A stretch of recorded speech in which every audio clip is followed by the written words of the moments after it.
Hello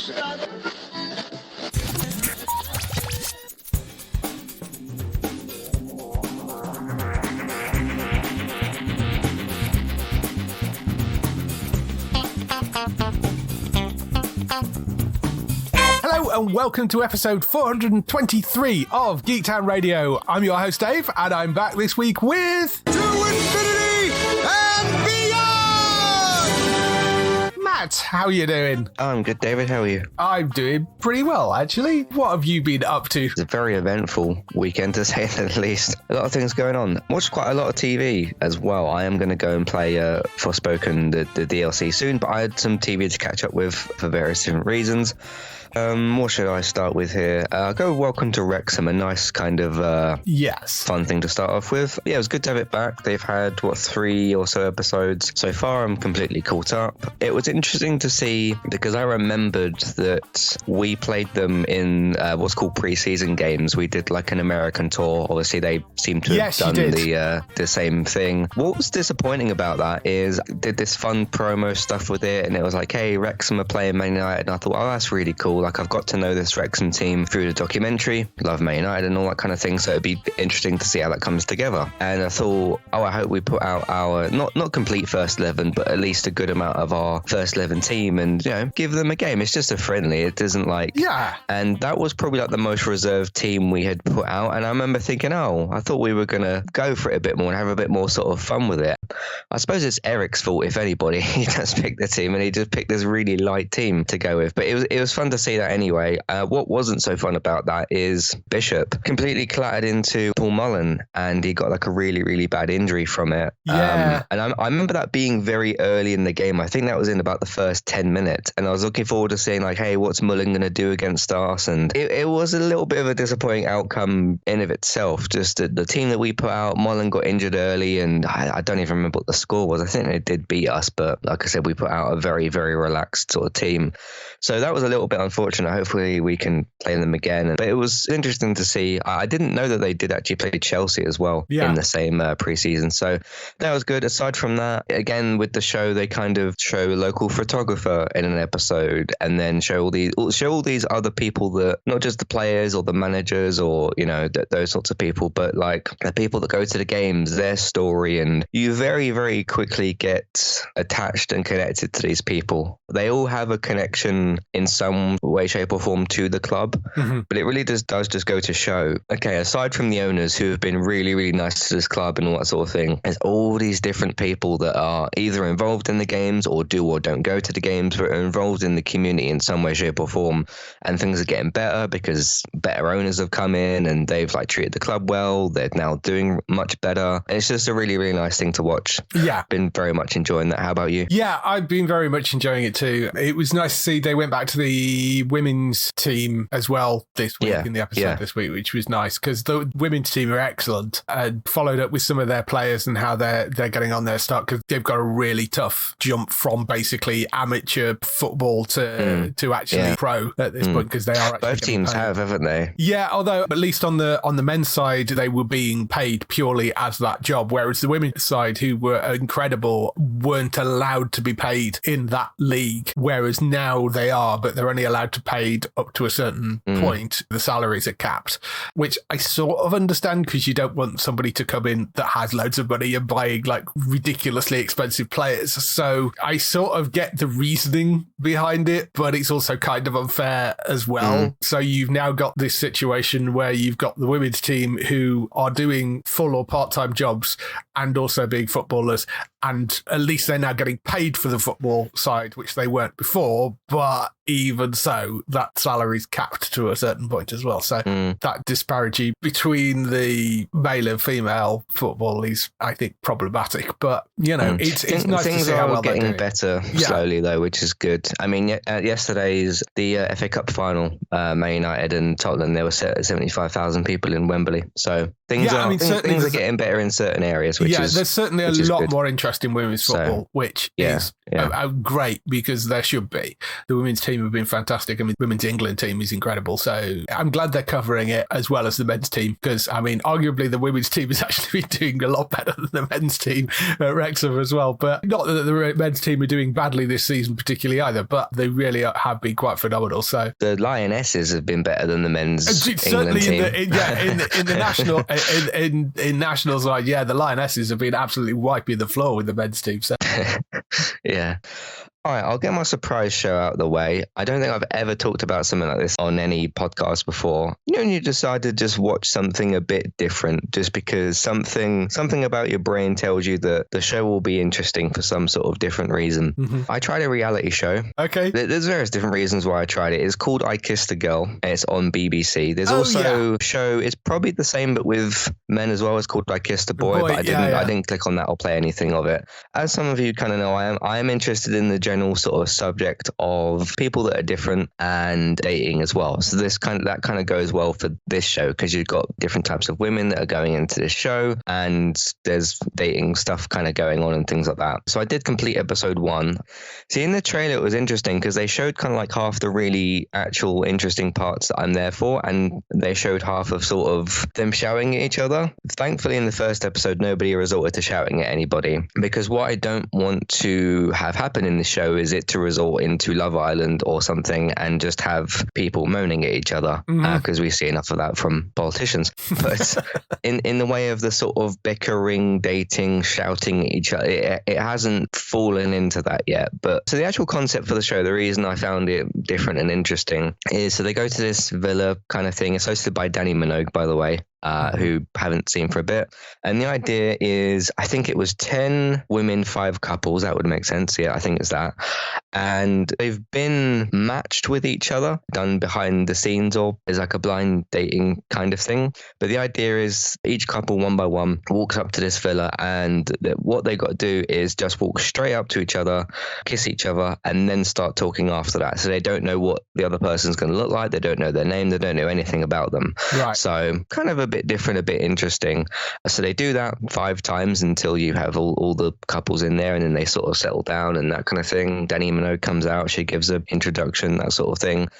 I thought it was okay. It was an okay start. I'm just curious as to sort of, am I going to get to episode 2, episode 3, and it's just 10 minutes of them shouting at each other? And am I going to turn it off at that point?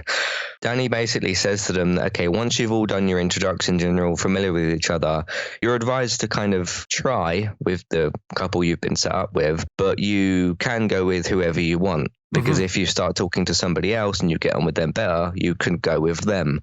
Yeah. Problem with that is obviously where the arguing is going to start. And I'm a bit nervous as to how that kind of goes down.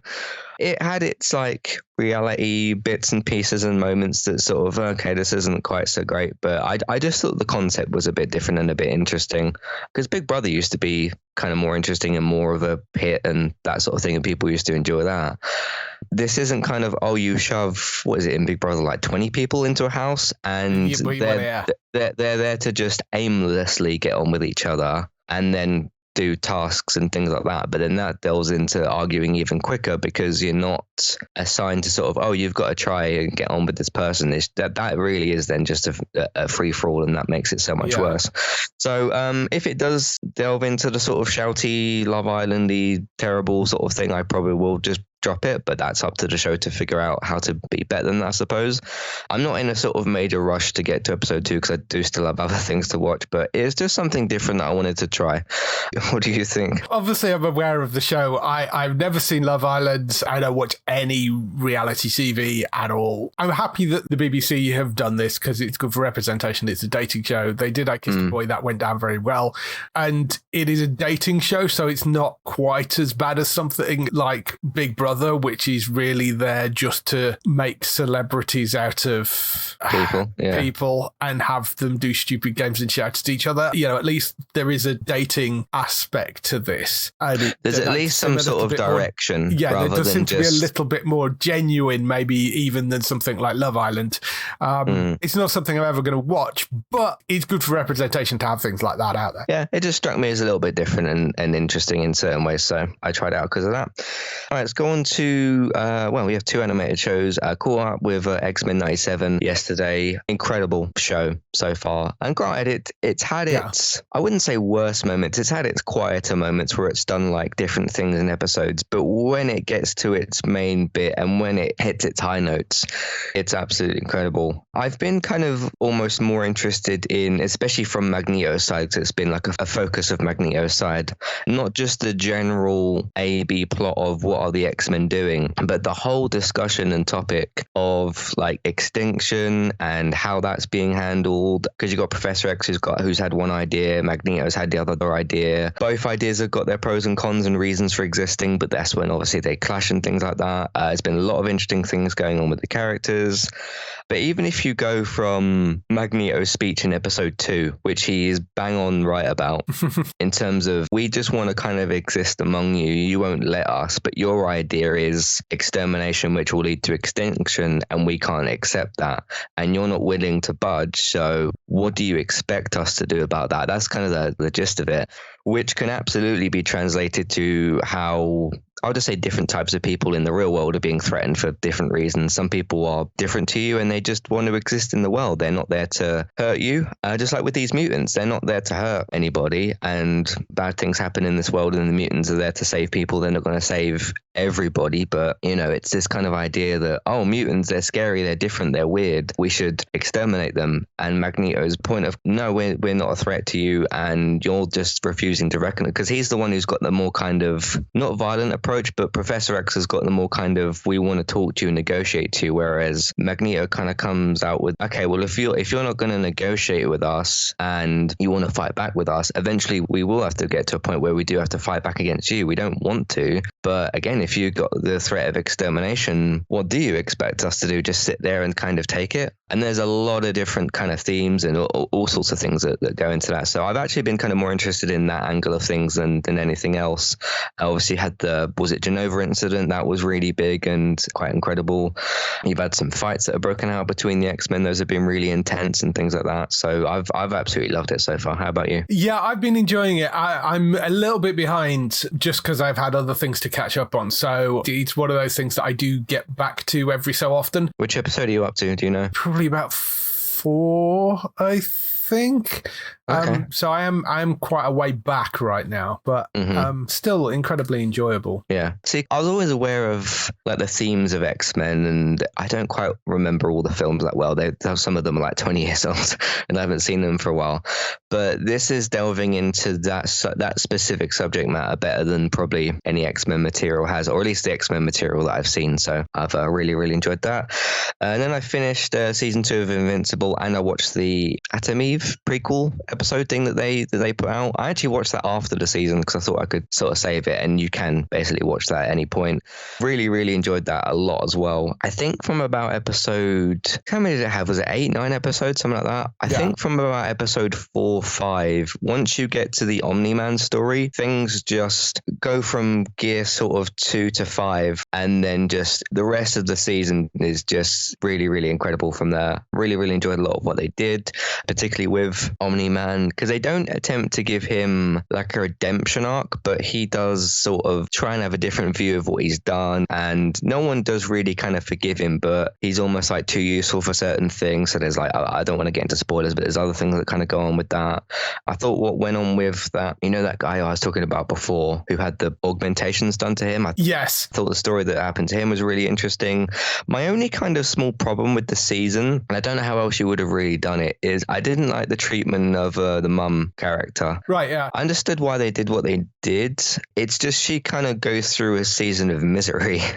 She does, and, yes. Especially what happens with the house incident, and gosh, that was like quite crazy and everything. I loved all the multiverse approach as well that they try and do. I won't get into spoilers for that because there's a lot of different angles from that, but I have to maybe speak to you after about the references that are in there, but I actually didn't know about all of them until some people kind of pointed some of them out. But there's some very, three very interesting Easter egg like comic book crossovers that they do in that. So I thought that was really quite good. So really enjoyed that. Don't know when we're going to get season 3. It was great. But you know, when I was on the podcast last time and I was talking about Invincible, and I think you said, in one of the episodes they kind of make fun a little bit of the animation, how it all takes time. I hadn't got to that episode yet, and as soon as I got to that scene, I was like, oh, this is what David was talking about. That was really fun and really well done. What did you think of the second season? I really enjoyed the second season. As I say, the biggest issue I have with season 2 of Invincible is how they split it. You know, dropping when you've only got 8 episodes, you can't really split it in 2 like that with such a big gap in between. And I know it may be that they were finishing stuff off, but how big was the gap? Because I watched it when it all came out. 3 months in between. It was ridiculously long. You know, it's one thing like Clarkson's Farm, for example, also on the same broadcaster. They dropped 4 episodes one week and then dropped the next 4 episodes the next week. I don't know what the benefit to that is, other than it extends the period of time that people maybe talk about it. But that's not too bad. But 3 months in between is a ridiculous length of time when it's only 4 episodes each time. I'd rather they either release them weekly or dropped it all at once. Or if it's a bigger season, if it's 20 episodes and you're dropping 10 at a time, that's a different thing. But when you've got a short show like that and it's 4 episodes, don't drop them like that. I don't like that release schedule at all. It's one of those things. I'm okay with things being dropped all at once or things coming out weekly, or, you know, I'm okay with various different types of things, but I don't think that the way they dropped that particularly worked for this particular show. That's the sentiment I heard as well, yeah. Yeah, so. But the show itself, I think is brilliant, and they're doing a wonderful job with it. It's got some great jokes in it. Cast is amazing. It's a really good story, and I'm looking forward to more of it, definitely.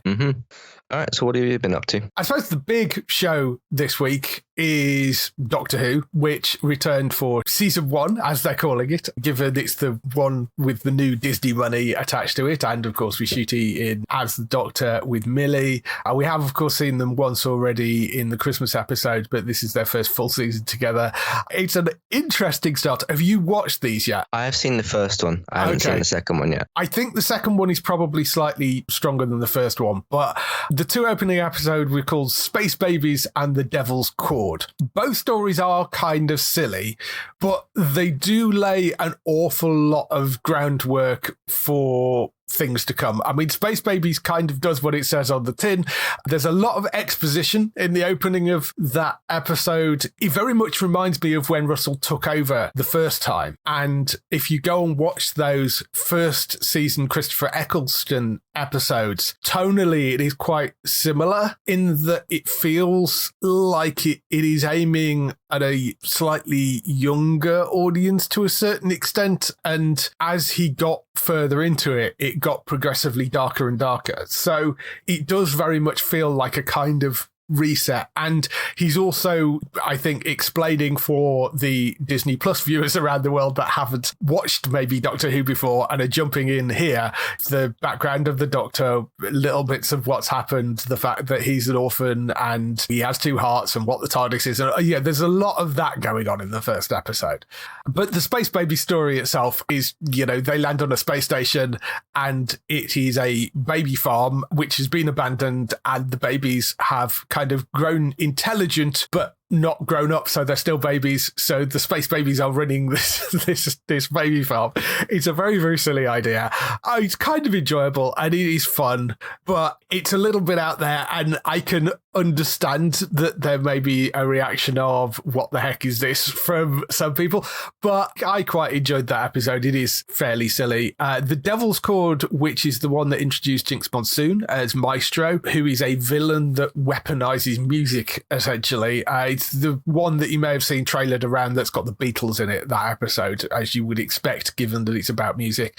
There's a lot of reveals going on with that episode. Jinx is phenomenal. I mean, really, really good in that role, considering this is her first TV appearance. I know she's done other stage stuff, but yes, it's a little bit scenery chewing in places, but appropriately, and it's incredibly menacing. Really, really outstanding part. Shooty and Millie, I think, are brilliant in those roles together. That really works, that dynamic between the pair of them.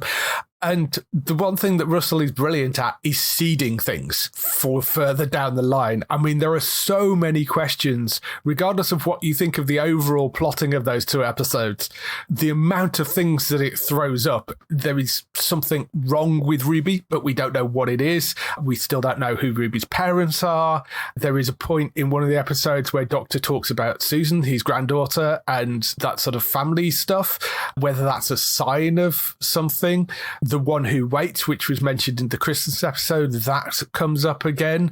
There's this thing about this sort of pantheon of gods and the sort of toy maker's children. There's that question as well. One thing that's been discussed a lot online as well is there's quite a lot of fourth wall breaking where a character will talk directly into the camera. We saw it with Mrs. Flood at the end of the Christmas episode, I think it was. Mm-hmm. And there's a lot of discussion going on about, is that a stylistic thing, or does that actually mean something? You know, after the toy maker has played around with the universe, is that got something to do with it, or is it something that's just stylistically there, or there is more of that going on as well. So there's a lot of interesting questions being thrown up by it, but overall I think it was a fairly solid start.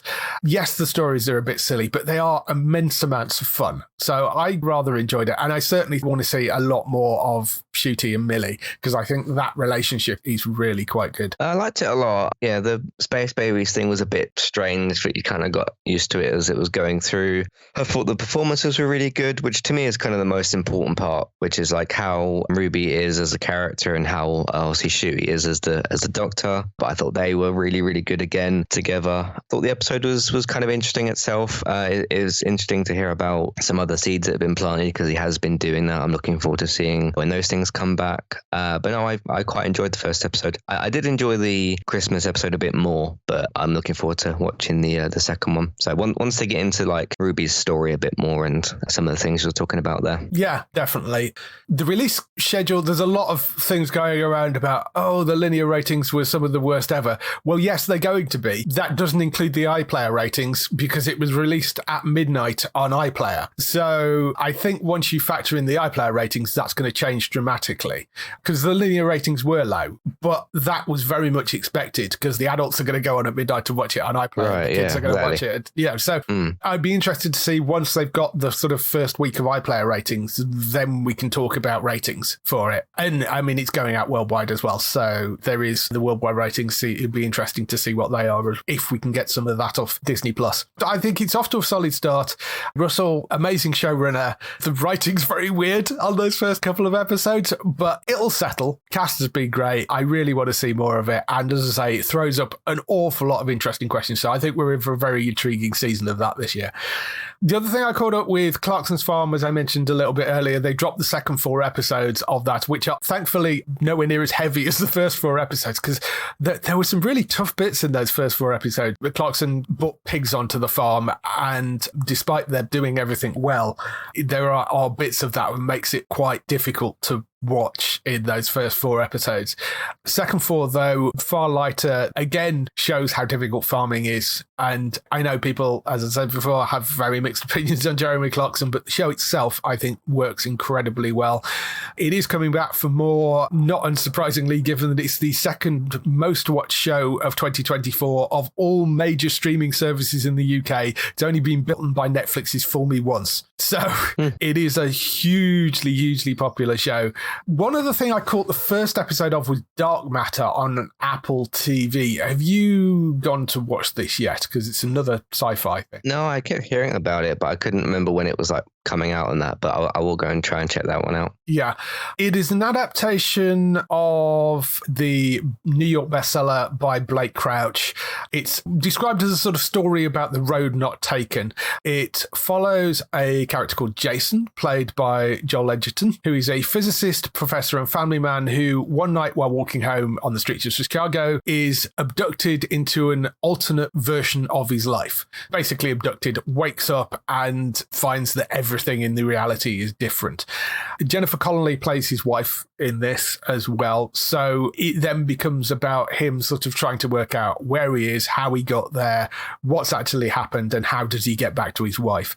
It's also got Jimmy Simpson, who you'll know from Westworld, in there as well. That'll be another face you'll probably recognise. Alice Braga from the Suicide Squad, she was in, a few other characters as well. So I really enjoyed the first episode of it. I think there were the 2 or 3 out on Apple right now. I just haven't had time to watch the rest of them yet, but I will be watching more of that. I don't know whether it's up there with some of the best of the Apple sci-fi shows. I think I need to get into it a little bit more, but I certainly enjoyed the opening episode of it. It looks like it's going to be another decent quality sci-fi. I mean, it looks great. I mean, its production values are wonderful. I mean, it's Apple. It's always the case with the Apple shows. It's called Dark Matter. It is out on Apple TV at the moment. It's going out each Wednesday, and it'll be more episodes coming of that this week. A couple of games I've been looking at as well. Went and picked up Kingdom Come Deliverance. Do you know this game? Because it's been out for a quite long time. Me and Robert had played, so I can't remember if he finished it. I didn't quite get that far through it, but it's got some interesting sword combat to it, but it's been a while since I played it. Yeah, I mean, I really struggle with the sword combat in it, I'm fair, but because I'm on PC, I can mod the game. So I've put some mods in that makes the sword combat a little bit easier. Because I enjoy the story, but the fighting stuff I don't enjoy all that much. So I've tinkered with it a little bit to make it slightly easier. But I have played it before, but I hadn't actually completed it, and it came out in 2018. It was out, but there's lots more DLC out for it now. So I hadn't played it with any of the DLC. So I went back to the start and just thought, I'll just play through it again. The reason I picked this back up is because Kingdom Come Deliverance 2 is coming out later this year. So I thought, well, it'd be good to get that back fresh in my head. It is an open world action role-playing game. You play a guy called Henry from Skalitz. He's the son of a blacksmith and lives in central Bohemia, which is basically the Czech Republic. During the Middle Ages in the 15th century, a lot of it is based within real history, and they've gone out of their way to make it very authentic in the landscapes and the buildings and all that sort of stuff. Many of the buildings are still there. They've worked very hard to model it and make it as authentic to that time period as possible. The basic setup for the story is his parents are murdered and his village is destroyed during the Civil War about who should be king, essentially. And he escapes, finds himself in the service of this local lord who is leading a resistance movement against the invasion. And then there are a bunch of quests, and you're sort of rising through the ranks and gaining favour and that sort of stuff. If you like things like The Witcher, it's very much in that kind of role-playing game vein. Lots of swordplay. The swordplay can be a little bit tricky, but if you like learning how to handle that sort of stuff, it is worth playing around with. There are lots of mods for it on PC, so there's lots of things you can do with it. But very, very enjoyable as a game. I've been having a lot of fun with that. The other thing that I picked up is Foundry, which is a new factory building game from Paradox. It's something of a cross between Satisfactory and Minecraft, I would say. The mechanics are pretty much what you'd expect from a factory game. You know, you mine resources, you build smelters to melt the resources and then feed assemblies that build parts, that build bigger parts and bigger items, and you allow you to build more stuff, and you can build out this factory to make more and more things. What sort of separates it from Satisfactory is it's got a more cutesy sort of style to it. So it's sort of a midway point in that it's sort of Minecrafty, but not quite as blocky. But the world is procedurally generated and destructible. So to get more mining resources, you can sort of dig down like you can in Minecraft. So it's got this sort of cutesy look for it. It's much more simple and forgiving than Satisfactory is. I would say it's maybe suitable to younger players a little bit more, but it's still been suitable for older gamers as well. It's a bit more laid back than some of the other factory builders, I would say, and it's got a really nice vibe to it. It is only in early access right now. There is only a limited amount of stuff, although it has got this huge tech tree for you to kind of go and start exploring. I've only played a few hours of it so far, but really quite enjoying that. And I will be, once I've finished going through Kingdom Come Deliverance, I will be going back to playing around with that a little bit more, I think. But you can go and get that on Steam in early access right now. So that's all the stuff we've been doing this week. Let's move on to some TV and film news.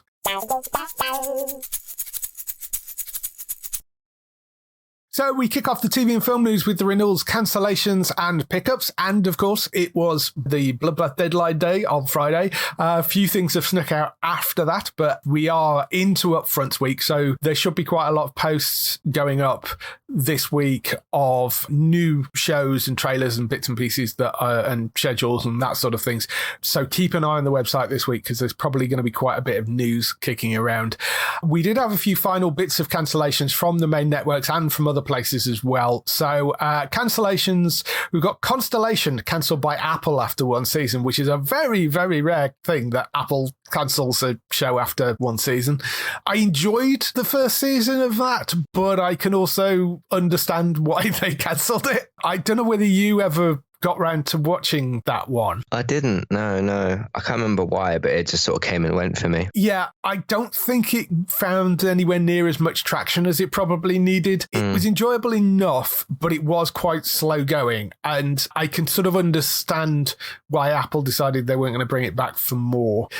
Fox have cancelled the animated series Housebroken after 2 seasons, which is not unexpected because I think it was like August or November or something last year when it went off air. And then there was like no news, and it's an animated series, and usually you hear a little bit about sort of whether they're going to renew it or not. It just didn't seem like it had found its feet at all, which is a shame, but that's gone after 2 seasons. Not Dead Yet, cancelled after 2 seasons by ABC, which was the comedy about the person that writes obituaries and sees dead people, the people she's writing the obituaries about. I rather enjoyed that. We've only had 1 season over here, so there is a second season to drop on Disney Plus in the UK. But that's gone after 2 seasons, which we thought that might be the case.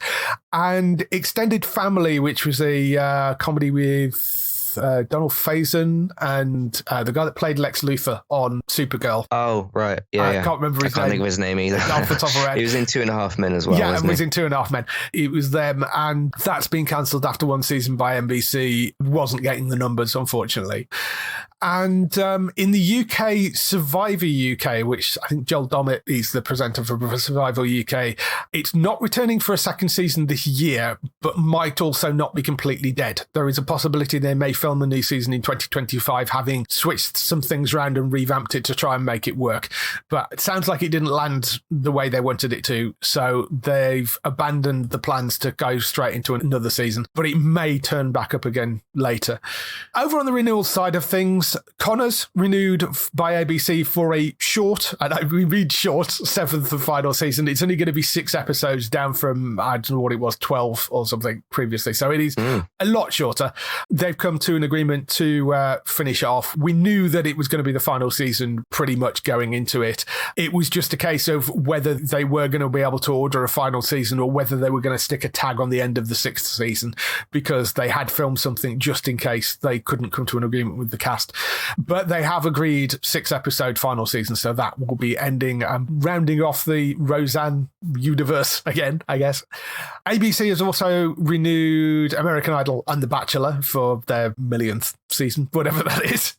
Over on Fox, they've renewed Alert Missing Persons Unit, which we still haven't had over here, but that is renewed for a 3rd season. That's got Scott Kahn from Hawaii Five-0 in it. I'm hoping somebody picks that up at some point, but that's still not landed here, but that's been renewed for season 3.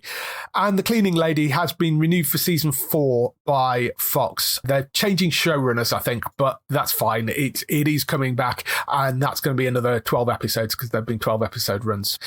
Lopez versus Lopez, which is a comedy that's been renewed by NBC for a 3rd season, and Surreal Estate has been renewed for a 3rd season by Syfy. The only other bit of news we had from the Syfy stuff was it sounds like Resident Alien is a little bit 50-50 as to whether that's going to get a new season or not. But at least Surreal Estate is back. That is one that is coming. Also on NBC, Law & Order Organised Crime has been renewed for a 5th season, but he's moving to Peacock, as we mentioned before. It retained its showrunner for the first time in 5 seasons, because they've had a different showrunner every single season. It's the first time they've actually managed to keep hold of the showrunner. But that is coming back. It will probably be 10 episodes rather than the usual 22, because it's Peacock. But you don't need 22 anyway. But no, okay. I mean, they're generally the case, you don't need 22. There's probably a lot of filler in that. We've said that before. At least it's been saved. That is coming back. One of the surprise ones, Seth MacFarlane's Ted has been renewed for season 2 by Peacock. So that is coming back, even though it was originally billed as a limited series. But the numbers it did were so stupidly huge that they brought it back for a second season, which, I mean, fine. I can understand why they want it back. Did you see that? I hadn't actually. No, I haven't watched it. I don't think I've even seen the Ted movies. I know there's a lot of love out there for it, which is great. I mean, there's somebody described it as being sort of a bit... I think it's a lot better than it could have been. Yeah. It's interesting in today's, let's call it political climate, that you do still have Family Guy being the show that it is. But then, because I remember in my review for Ted season 1, I said it had quite smart writing when it comes to those subjects. And it does approach those subjects a lot, but it does it very smartly. And I wasn't offended by like a single thing in the show. I understand Family Guy's a different beast and all that kind of thing. And it is, raunchy and adult, and because you do have Ted in the show still, and that's just who he is. But it did it very smartly, and it just made it much more enjoyable, I thought. And it's the same with Family Guy. I mean, yes, some of those early episodes, I think there are jokes in there that would probably not get away with now. But I think he's quite clever in the way that he writes that sort of stuff generally. I mean, I haven't watched Family Guy for a while, but see, that's the thing. You've got things like South Park, which is way, way out there with all those sorts of subjects, and then you got Family Guy, which is a sillier, more slapstick way to approach that, and then you have Ted, which still again approaches those subjects but just does it much smartly. Because probably the most out of those sort of like the comedy shows that approach those sensitive subjects, as if we call them that, South Park's probably the most out there of approaching those. There, but I actually think all three of those shows, they've been around for so long that if you go back to the early episodes, yes, there will be episodes that completely miss the mark, but because times change. Yeah. But I think all of them do a pretty good job in the context of the show and the jokes that they are making. I think do pretty reasonable jobs of handling those subjects in a fun way without being offensive if you take them within the context of the show and how they're approaching it.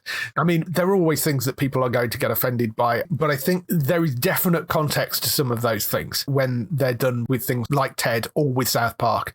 They can be quite clever with their writing. Not always, and sometimes these things like everything miss the mark, but generally I think they do a pretty decent job with them. Yeah, happy to see it renewed for season 2. I'm looking forward to seeing what they do with it. So yeah, outside of those main networks, you've got When the Heart Calls renewed for a 12th season by Hallmark Channel, so that will be coming back. There's a show called Heartbreak High, which I wasn't even aware of, but that's renewed for a third and final season on Netflix. Third? Wasn't even aware of the first. Yes.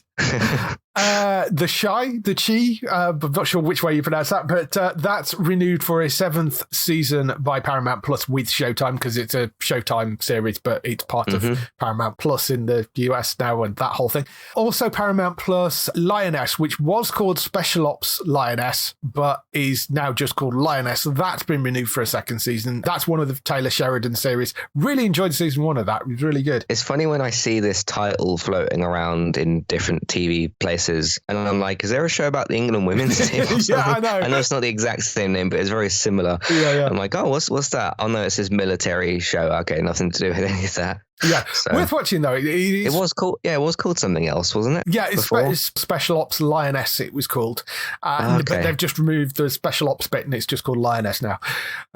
So that's coming back for a 2nd season. That's on Paramount Plus. It's from Taylor Sheridan, who does all the Yellowstone stuff, and it's a really, really good series, though. Well worth watching.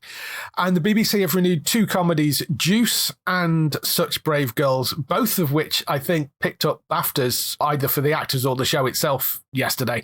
No great shock that they're bringing both of those back, because they have been, I've not seen either of them, but I know they've been hugely popular, so worth checking those out. Juice looks ridiculously bonkers from what I've seen. So they're both coming back as well for 2nd seasons. So as I mentioned, we are heading into Upfronts this week. Basically all the networks are completely done with their renewals and cancellations, with the exception of the CW, who I'm not sure are doing an actual Upfront. I think think they're expecting some announcements one way or another this week, but all their shows are still on the bubble, basically. So that's All American Homecoming, Walker. It's hard to say what's going to happen with those because whilst their ratings are okay, because of the financial model between Nexstar, who now own CW, and WB and CBS, who make those shows, there may not be enough money in the pot to be able to bring them back. That's essentially what it boils down to. That being said, they've taken a long time to decide with a few of these shows. Yeah, they have. They do have a couple of other shows. One's called Sight Unseen and one's called Wild Cards. They're actually co-productions with CTV, the Canadian broadcaster. So even if the CW says we're not going to pick them up again, I suspect they probably will with those because of the fact that they're cheaper because they're co-productions. But even if they don't, there is a chance that they could carry on running because CTV could just go, well, we'll just keep on making them for Canada. So they're sort of buy-ins. I mean, yes, they get money from CW for them, but it's entirely possible the shows themselves could continue without them, I think. We don't know any of those yet. And I mean, Sight Unseen, Wildcards haven't aired over here. Walker doesn't air over here. There's only All American, I think, that does. I don't know whether Homecoming does. All American's on ITVX. But CBS, NBC, ABC and Fox are all done. So moving over on to pickups and other news, and we're recording this on Monday, and the big news that dropped this morning was The Walking Dead finally has a new UK home for the spin-offs, which, I mean, it's been a long time coming, that. And I don't know why it's taken so long for them to sort out a deal, but they have, finally. They are coming to Sky, and now it looks like they're probably going to go out on Sky Max by the sounds of it, which, I mean, kind of makes sense. And they're coming fairly quickly. They've got the main Walking Dead show, which is going to be going on as a box set onto Sky and Now. That's coming Sunday, the 19th of May. So this Sunday, basically, they're going to be dropping those box sets, all 11 of them, onto Sky and Now. Then on Friday, the 31st of May, The Walking Dead, The Ones Who Live, which is the Rick and Michonne one, that is going to be landing on Sky and Now. So we'll be getting that on there. August, we're then getting Daryl Dixon season 1 with season 2 following later in the year. And then Walking Dead Dead City, we're getting later in 2024 and season 2 will follow in 2025. So I know that's a slightly different order to how they're released. In fact, it's basically backwards. It's actually flipped around. Yeah, completely backwards to how they released them before. I think part of the reason for that is part of the fact that the Rick and Michonne one is probably the one that people want to see more than anything else anyway. Don't know whether we're going to get another season of that or not. So they've put that up first. They need to get the Daryl Dixon one out because there is a second season coming later this year. And then they've put Dead City after that because the second season isn't coming till 2025. So whilst I know it is backwards to how, I don't think there's any direct crossover between the shows anyway. I don't think so, no. I haven't heard of anything. I have seen spoilers for some of the shows, but I don't think any of them cross over. So yeah. Whilst it is backwards to how they release them in the US, I can see the logic of why they've done it in that order, and it doesn't matter because there's no crossover. So that's where we are. But Sunday, all the Walking Dead is going to be dropped on as box sets onto Sky Now, and then 31st of May, we're going to get The Ones Who Live finally onto Sky Now, and I think it'll be going out on Sky Max. And then it'll be on as a box set, I think, on the 31st as well. So it's too ages. Should I do a slow round of applause? Is that what what we want? Slow clap, yes. Yeah, I mean, I don't know what the hold up with it. I can't remember what for, but I have done that on certain podcasts. I don't know why it's taking so long. Was it the negotiations? Were the negotiations that bad? I don't know. With AMC, maybe. I don't know. I saw some theories floating around about that they're just really bad to negotiate with, and that doesn't surprise me. Well, yes. I don't know if that's true, but it doesn't surprise me. Yeah, and I mean, it does sound like AMC are just selling all their stuff off rather than trying to launch a streaming service, which is fine. You know, I'm perfectly okay with that because the BBC has some of it. The BBC has the Vampire Chronicles universe thing, the Anne Rice stuff. That thing, yeah. Yeah, Sky Now has all the Walking Dead stuff. Those are the main franchises anyway. So at least they've both landed somewhere, and they have confirmed that they are getting the following seasons as well. So Sky is now going to be the home for the Walking Dead in the UK, which is good. Did it say anything about Tales, or have we all forgot that show exists? No, we've forgotten that show exists. Because, I mean, there is, of course, Tales. There's World Beyond. World Beyond's already out there. And that, yeah, I mean, we have had fine. World Beyond. But yes, it seems we've kind of forgotten about Tales. Did it get a second season? I don't even know if it got a second season. I think it did. So, yes. Such a strange one. Yeah. But I'm very happy to see these finally get home. It's just, okay, we should be kind of pumping our fists in excitement, but it's just how long it's taken. Not that I haven't really looked in any Walking Dead places, but I have seen some spoilers for some stuff, which is disappointing. Spoilers I'm not surprised by. But I haven't, so I've managed to avoid it so far. But it's good that we're finally getting them. Yeah. The only things I've seen is a certain person joining the second season of Daryl Dixon. That's the only thing I've basically seen. That was a bit more of an announcement, though. Yeah, that was a bit more of an announcement. I've managed to avoid any actual sort of plot stuff from any of the shows so far. So moving on to other franchises, NCIS, as we mentioned before, they've got a spin-off which has got Tony and Ziva in it, which is Cote de Pablo and Michael Weatherly's character. This is coming to Paramount Plus, and the spin-off will imaginatively be entitled NCIS Tony and Ziva. There were lots of names floating around about, it could be called NCIS Europe and that sort of stuff. No, they got in a room, sat down and went, you know what, we'll call it NCIS Tony and Ziva. So it does exactly what it says. But hours spent and much money, I'm sure, on coming up with that title. But yes, they've announced that, and it's a show being done for Paramount Plus. Don't know whether we're going to get it in Paramount Plus UK. I hope they are for the NCIS fans, but we don't specifically know whether the UK are going to get that as well. Syfy in the US has ordered an adaptation of a comic book called Revival, which is set on one miraculous day in rural Wisconsin when the recently deceased suddenly rise from their graves. But this is no zombie story, as the revived appear and act just like they once were. When local officer and single mother Dana Cypress is unexpectedly thrown into the center of a brutal murder mystery of her own, she's left to make sense of the chaos amidst the town gripped by fear and confusion, where everybody alive or undead is a suspect. It's from the same people that make Surreal Estate, same exec producers, same production house. So if you like Surreal Estate, it gives you some idea of what it's kind of going to be like. I don't know the comic books myself personally. Somebody did post and say, I absolutely love these comic books. So we've seen a lot of these sort of, people come back from the dead or people appearing out of nowhere and this sort of stuff. I would a slightly different take on it, but sure. Okay, fine. Yeah, I remember The Returned was probably my favorite of those, which some really cool, like weird stuff in it, which was great. That was the French one, which was on Channel 4. But yeah, I remember we had like a wave of these, didn't we? We had one over at Netflix. I can't remember the actual name of it, but they can be quite good. I just think we just got too many of them at once, maybe. Yes, so. Yeah, we seemed to. There was about 5 of them that came out like within 2 years. It was ridiculous. There was an interesting little bit of news that came out about Shogun, the FX series that ran on Disney Plus over here. Hiyoki Sanada, sorry if I bungled that name, but he is the guy that played Toranaga in the series, and he's also a producer of Shogun, has apparently been signed up to it for a potential second season, which is interesting because the producers of it have previously said that they weren't going to go beyond the book, because of course Shogun is based on a book by James Clavell and there isn't a second novel, so they're going to be going beyond the book story. But then look at The Handmaid's Tale. That went way beyond the book story because there was only one original novel out of that. I mean, she eventually wrote a sequel, but that was completely separate and not what they... In fact, they're making a TV show supposedly based on the sequel novel. So, it can be done, but they had originally said that they weren't going to make more of it.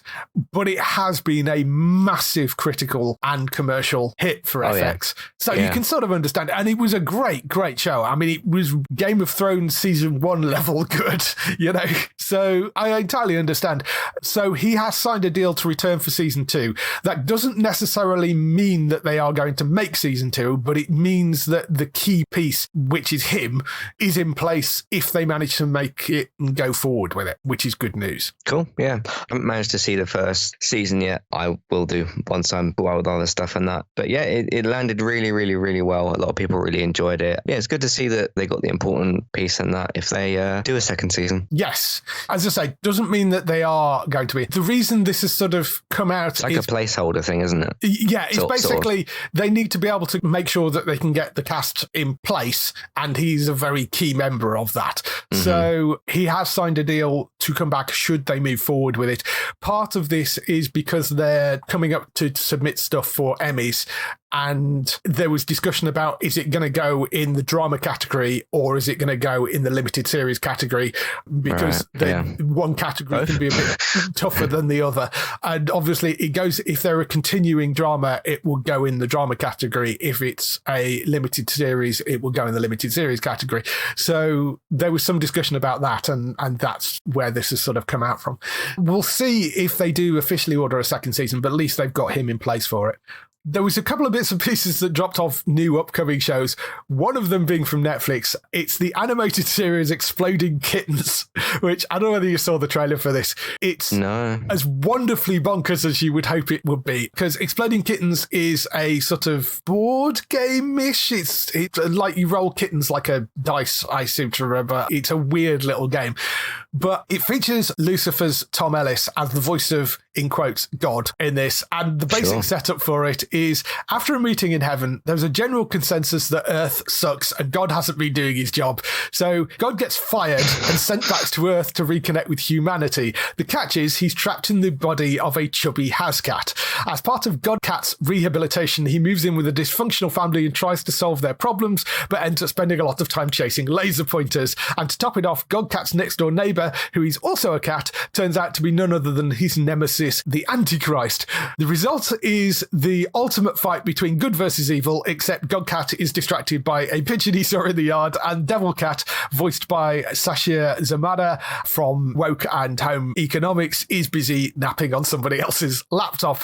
It's also got voice cast includes Suzy Nakamura from Modern Family and Avenue 5, Mark Prosich from What We Do in the Shadows and Better Call Saul, Ali Mackie from Wrecked and Toy Story 4, and Kenny Yates, who voiced characters in Return to Monkey Island and Rebroken.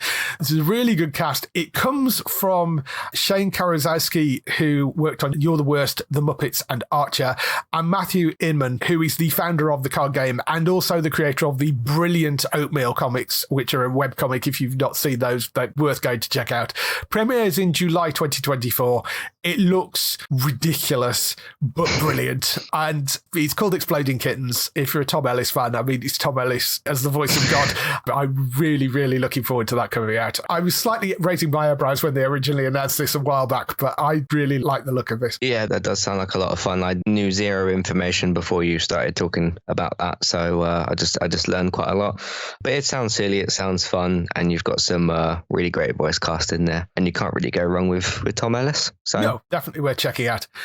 Another animated show, Batman Cape Crusader, which has already been renewed for a second season, premieres on Thursday, the 1st of August on Prime Video UK. This was a show which was one that they made originally for Max in the US, and then as part of the WB Cull thing, decided for some bizarre reason that this was one of the shows they weren't going to air and were going to make more money selling it to somebody else. So Prime picked it up. It's from Bruce Timm, who is one of the people behind Batman the Animated Series, along with J.J. Abrams and Matt Reeves, who of course are also Matt Reeves involved in the Batman live action.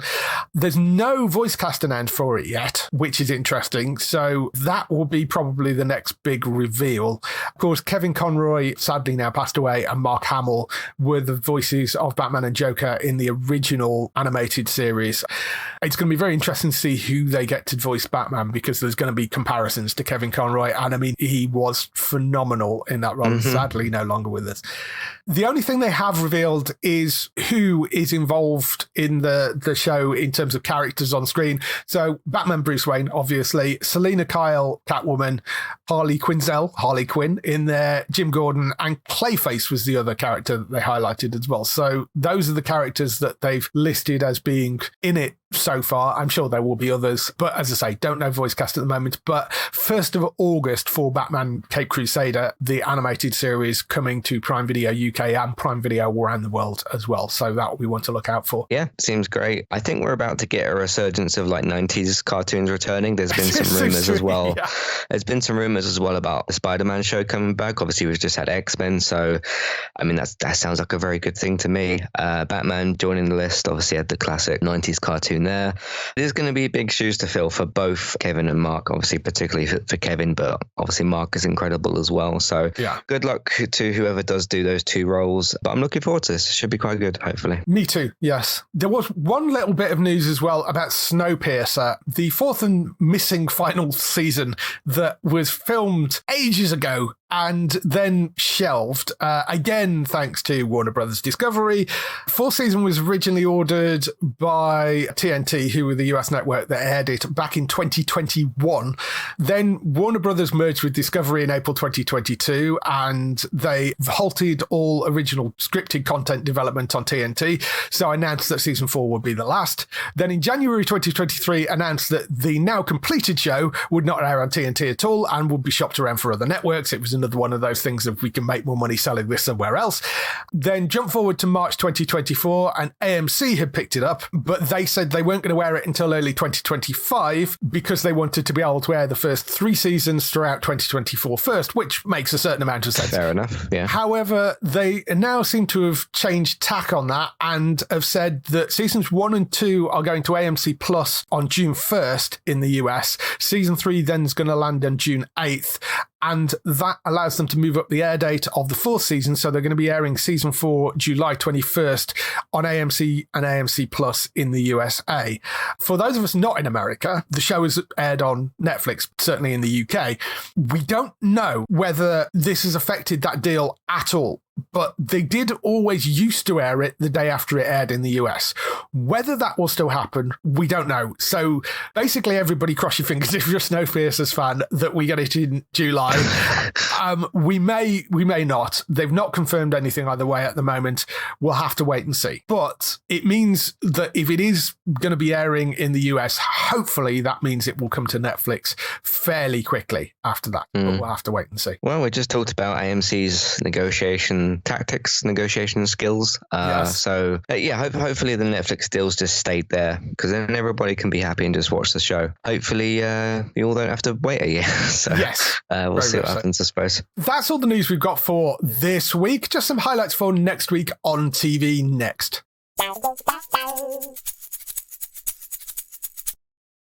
Next week on TV, we have the return of Popmaster to More 4. That's coming back with the Celebrity Edition. That's on the 13th of May at 9 p.m. That will be landing with Ken Bruce presiding over things there. Tokyo Vice returns for its 2nd season. That's on the 14th of May at 10:40. That will be back. The Gathering, which is a new show coming to Channel 4 on the 14th of May at 9 p.m. At a drama about a violent attack on a teenage girl during a rave. That looks like it could be quite a good show. Solid drama. It's got a good cast in it. So it's called The Gathering, 14th of May on Channel 4 at 9 p.m. for that. The Equalizer returns for its 4th season on Sky Witness. That's also on the 14th of May. Then over on Disney Plus on the 15th of May, we have Grownish back for the second half of the 6th season, and that's the final season, so that will be returning. Bridgerton comes back for the first half of its 3rd season. That's on the 16th of May on Netflix. Orphan Black Echoes, that finally lands. That's on the 16th of May on ITVX. I've seen the first few episodes of that. Really, really good. Very enjoyable. Certainly if you like the original Orphan Black, go and watch that, Orphan Black Echoes. So 16th of May on ITVX for that. Outer Range returns for its 2nd season. That's on the 16th of May on Prime Video, so you can go and catch that one. Both Grey's Anatomy and Station 19 are back for the second half of their seasons. That's on the 16th of May on Disney+. Rebus, the new adaptation of the best-selling Rebus novels from Ian Rankin, starring Richard Rankin, no relation, is coming to iPlayer on the 17th of May at 6 a.m, so you can go and check that out there. RuPaul's Drag Race All-Stars is back for its 9th season. That's on WoW Presents Plus. That's on the 18th of May. As we mentioned earlier, all 11 seasons of The Walking Dead will be dropping onto Sky On Demand and Now TV from the 19th of May, so you can go and get those if somehow you haven't watched them yet. The Cleaning Lady returns for its second season, basically a direct continuation from season 1. That's on Sky Witness on the 20th of May at 9 p.m. And A League of Their Own is back with a new special. That's on Sky Max on the 21st of May at 9 p.m. So lots. Yeah, that is a lot of stuff. Some good stuff in there. Definitely will be watching Orphan Black Echoes. I want to see the rest of that series. And it is dropping as a box set, I seem to remember. So, if people want to find more of you, where can they find you? Head over to entertainmenttalk.org and your podcast platforms the same name: TV, video games, films, and Man United podcasts.